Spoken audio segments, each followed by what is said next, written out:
শিল্প খাতে গ্যাসের দাম দ্বিগুণ করার সিদ্ধান্ত নিয়েছে সরকার।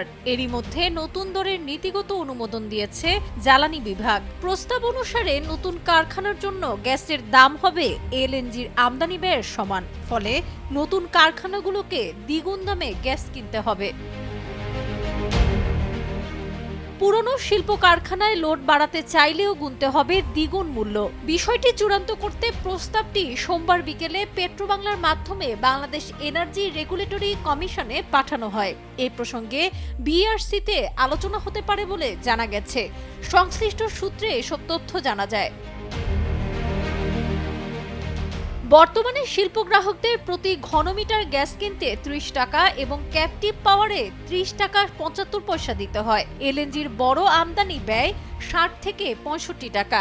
ব্যবসায়ীরা বলছেন, নিরবচ্ছিন্ন সরবরাহের কথা বলে গ্যাসের দাম প্রায় দ্বিগুণ করা হয়, কিন্তু প্রতিশ্রুত গ্যাস মিলছে না। গ্যাস সংকটে অনেক কারখানা বন্ধ হয়ে গেছে। এই সংকটের মধ্যে গ্যাসের দাম দ্বিগুণের বেশি বাড়ানো হলে শিল্পে বিনিয়োগ পুরো বন্ধ হয়ে যাবে।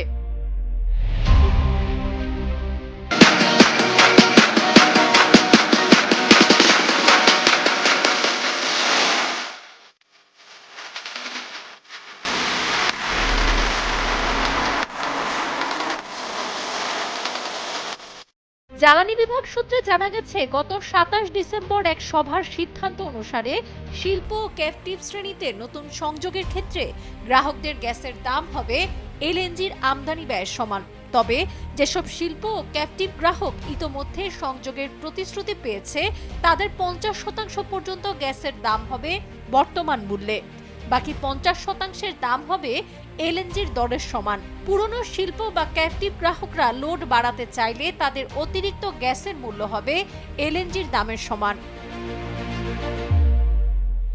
পেট্রোবাংলার এক কর্মকর্তা জানান, এলএনজির আমদানি মূল্য বলতে দাখিলকৃত বিলের পূর্ববর্তী ৩ মাসের দীর্ঘমেয়াদী চুক্তির আওতায় ওই স্পট এলএনজি ক্রয় বাবদ মোট ব্যয়ের এলএনজি ক্রয় মূল্য, রিগ্যাসিফিকেশন চার্জ, ভ্যাট, ট্যাক্স, বিভিন্ন মার্জিন সহ সার্বিক মূল্যের গড় মূল্য বোঝানো হয়েছে। চূড়ান্ত অনুমোদনের জন্য এখন প্রস্তাবটি বিআরসিতে প্রস্তাব পাঠাবে পেট্রোবাংলা। এজন্য বিতরণ কোম্পানিগুলো থেকে তথ্য চাওয়া হয়েছে। গত ৩১শে ডিসেম্বর ৬ বিতরণ কোম্পানিকে লেখা চিঠিতে শিল্প ও ক্যাপটিভ শ্রেণীর যেসব গ্রাহক অনুমোদিত লোড অপেক্ষা অতিরিক্ত গ্যাস ব্যবহার করছে, তাদের বিষয়ে ২০২৩ সালের জুলাই থেকে ২০২৪ সালের অক্টোবর পর্যন্ত মাসভিত্তিক তথ্য পাঠাতে বলা হয়। গ্যাসের দাম বৃদ্ধির এই উদ্যোগের বিরোধিতা করেছেন ব্যবসায়ীরা জানান, নতুন প্রস্তাব পাশ হলে অসম প্রতিযোগিতার সৃষ্টি হবে। কেউ ৩০ টাকা দিয়ে গ্যাস কিনবে, আবার কেউ দ্বিগুণ দেবে। এমন হলে নতুন উদ্যোক্তারা তো টিকতে পারবে না, বিনিয়োগই থমকে যাবে। সাবরিনা কাজী, কালের কণ্ঠ।